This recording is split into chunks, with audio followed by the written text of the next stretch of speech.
Hi everyone, I am Shivani Saxena and welcome to my channel S for Shivani, a one-stop destination for all your MBA needs.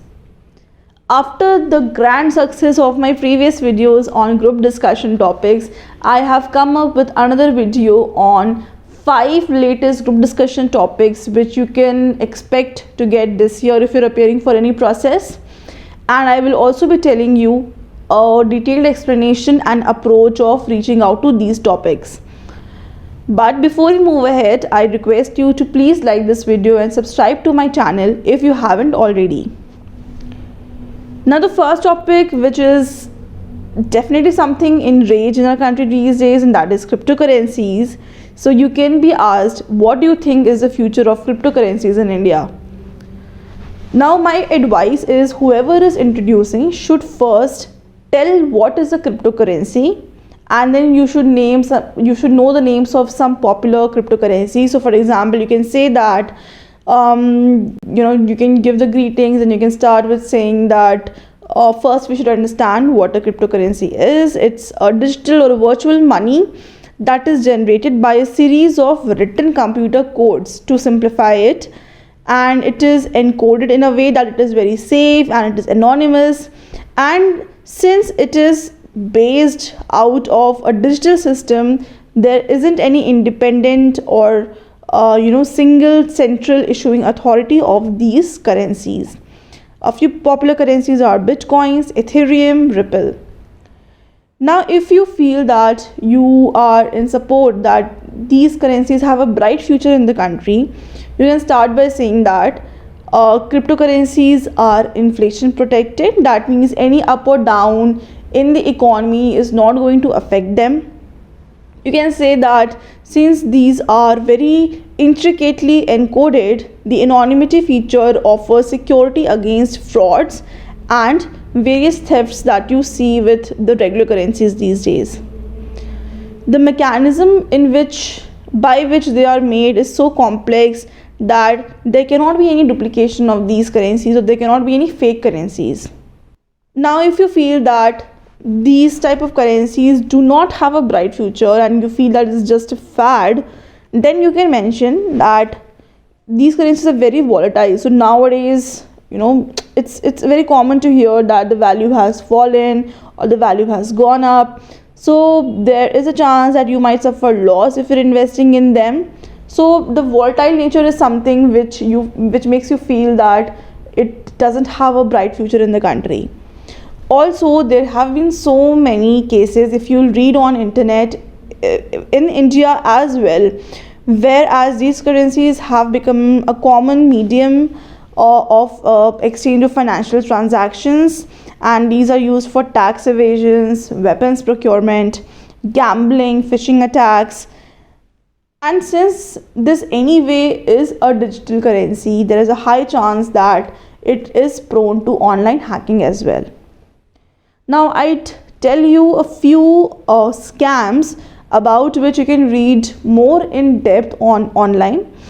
One of the scams was how there was a scam artist who hacked more than 30 YouTube accounts in US, and he was portraying under Microsoft brands, and there was also one account portrayed as Bill Gates, and this guy broadcasted a free crypto giveaway for whoever made crypto investments with him. In this way, a lot of people, whoever invested, ended up losing substantial amount of money.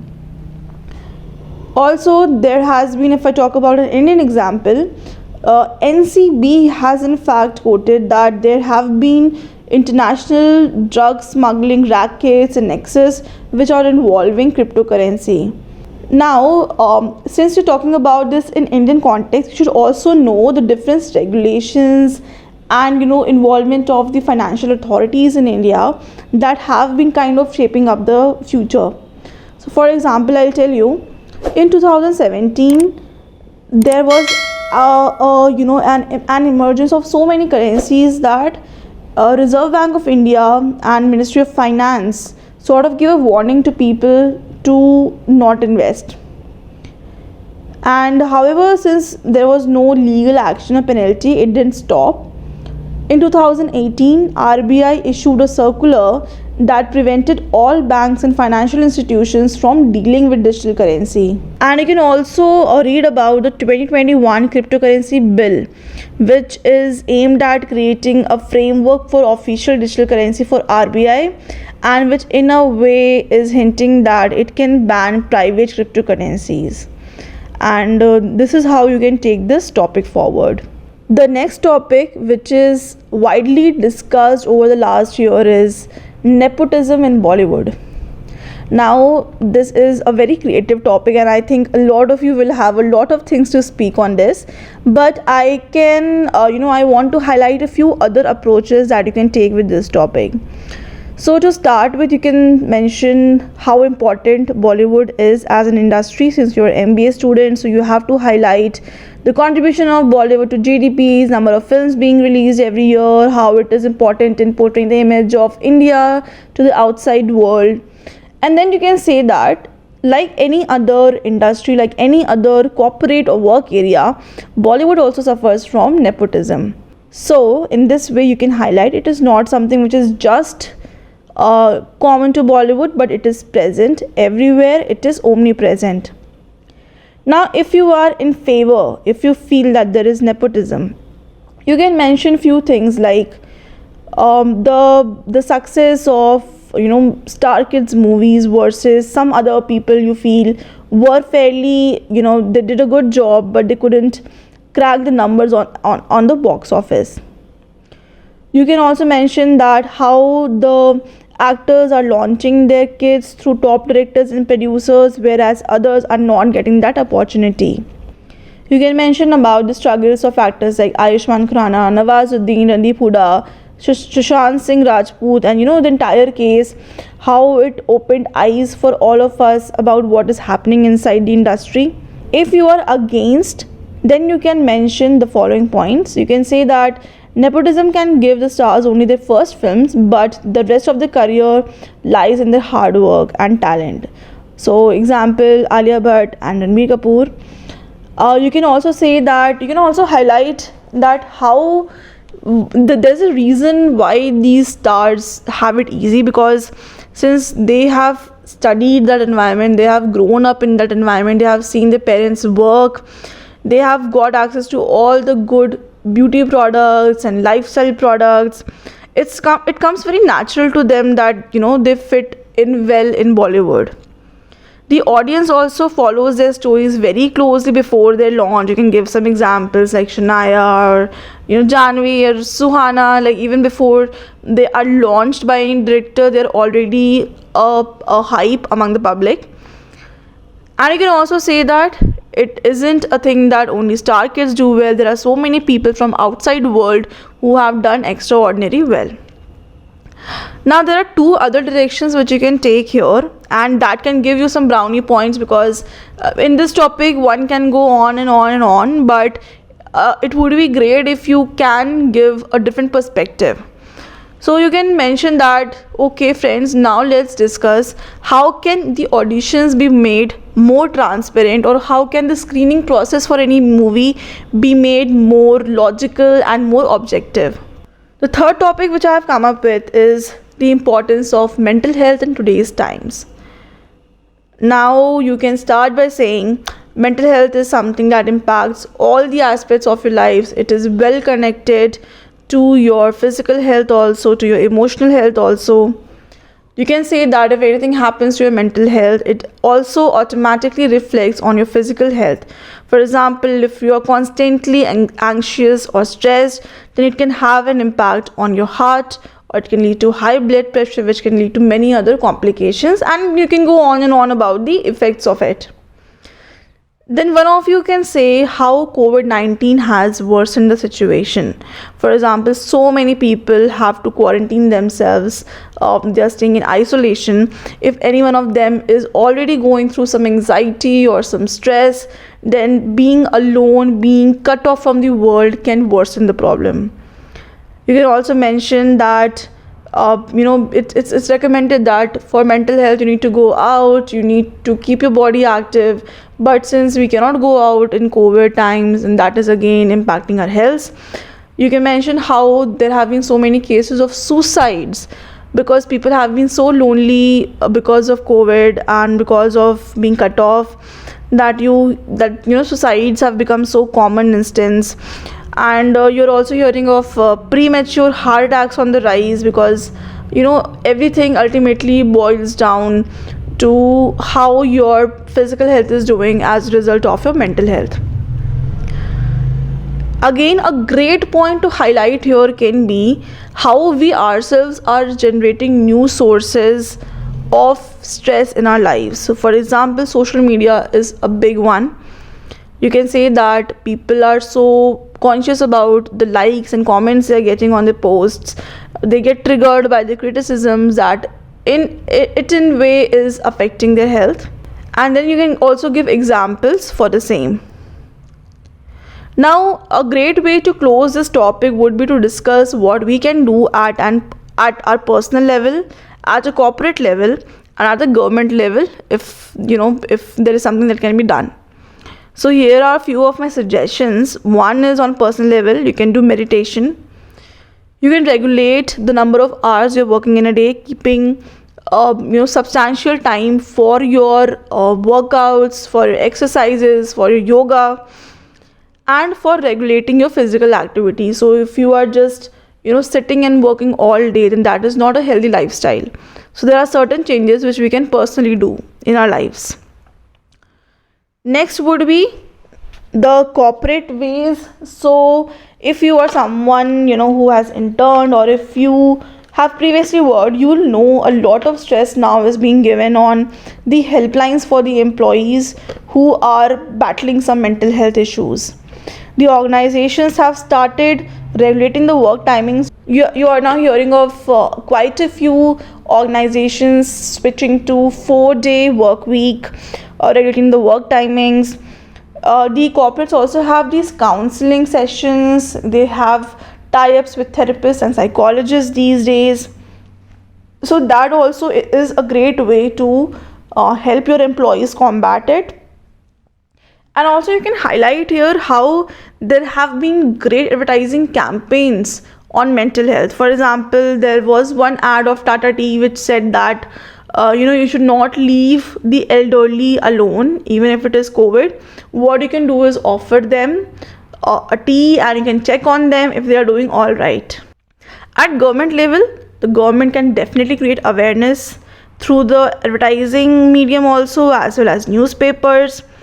The government can appoint counselors in government hospitals, organize camps.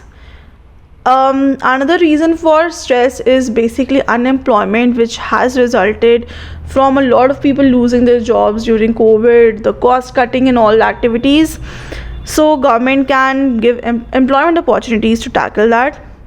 Then about Ayush Ministry, and how that ministry has been giving us advice on making kadhas, how to build on the immune system. Government can also organize free yoga classes, and they can use brand ambassadors, like let's say Deepika Padukone, and one such. Amitabh Bachchan has been a great iconic figure for all the government advertisements. So they can use these brand ambassadors to spread the message. The next topic is population control bill justified? So here, I think again it's a very interesting topic, and I think everybody will have a great view on this. So be prepared with something different. Now you can here start by quoting some reports, some figures, some facts that you know about the population. You can say that according to World Population Prospects 2019, India's population is going to overtake that of China in no more than a decade. So that is one point. You can also mention any other stats that you read about. So if you are in favor of the topic, you can say that Economic Survey 2018 mention a term called sun meta preference, which means that the reason India has overpopulation is because people have a desire of a male child. You can also mention that the aim of this bill is to reduce the gross fertility rate. That means how many kids a woman is able to give birth to. The average figure has to be reduced to 2.1 by 2026, and 1.9 by 2030. You also mentioned how giving birth to so many kids is affecting the life of the health of women, resulting in so many deaths, and also it also affects the health of the babies that are being born, let's say after third or fourth delivery. You also mentioned that how overpopulation is the root cause of most of the problems India is dealing with.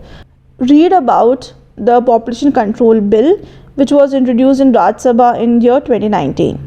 Also read about China's one child policy, very very important.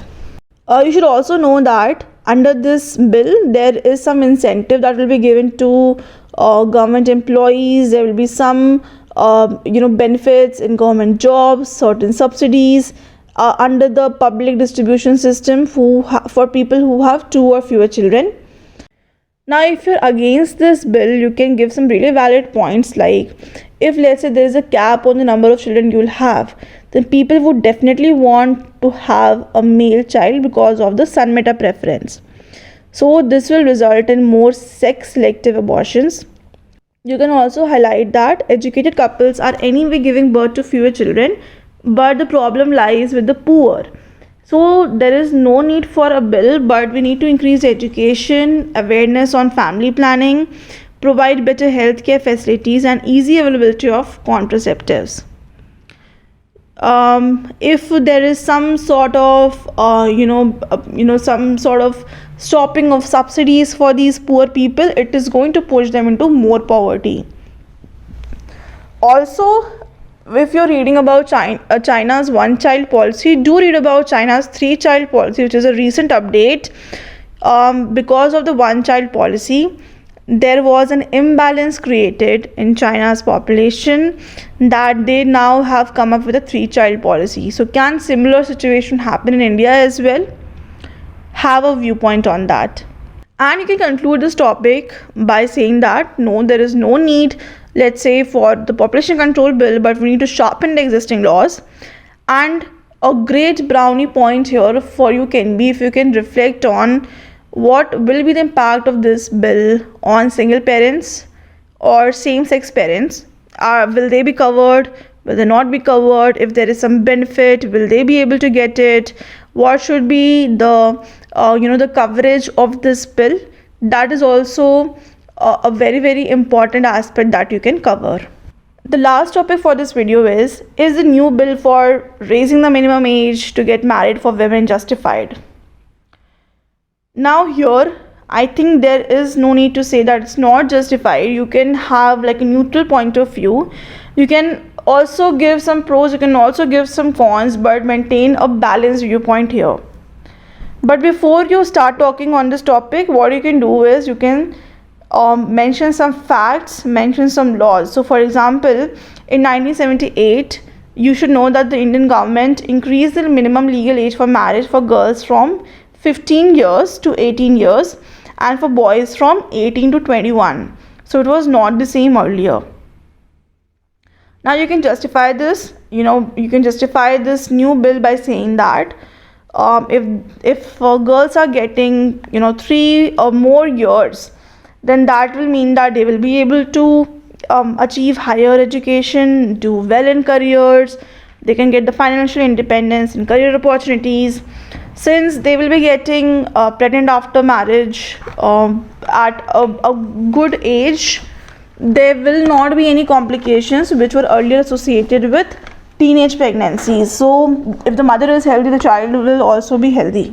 You can mention, since earlier there was a difference in the minimum legal age for marriage for a boy and a girl, now it is equal, so it is promoting gender equality. Now if you feel you're against this bill, you can give few points like anyway, if you are 18, you are legally eligible to vote. Why can't you decide, or why can't you choose if you want to get married or not? You can also say that there is already a law, which is the Prohibition of Child Marriage Act 2006, already in place.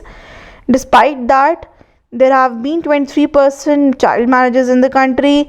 One fourth of the women aged 22 24 years were married before attaining the age of 18 years, according to National Family Health Survey. So mention that, instead of implementing a new bill, we should work on strengthening the existing bill. And then you can conclude by saying that, there are other ways in which women can be supported, like by educating the families, giving some financial support and job opportunities. So again, this can be a great topic for discussion, provided you do away with the monotonous do's and don'ts, and you give some data points, some facts, some mentions of laws to support your viewpoint. So I hope you guys really liked this video, because I worked really hard to summarize all these huge topics into simple slides and simple content for you. Make sure you share this with your friends, you watch it again and again till you are able to learn all these points by heart. And do not forget to like this video and subscribe to my channel.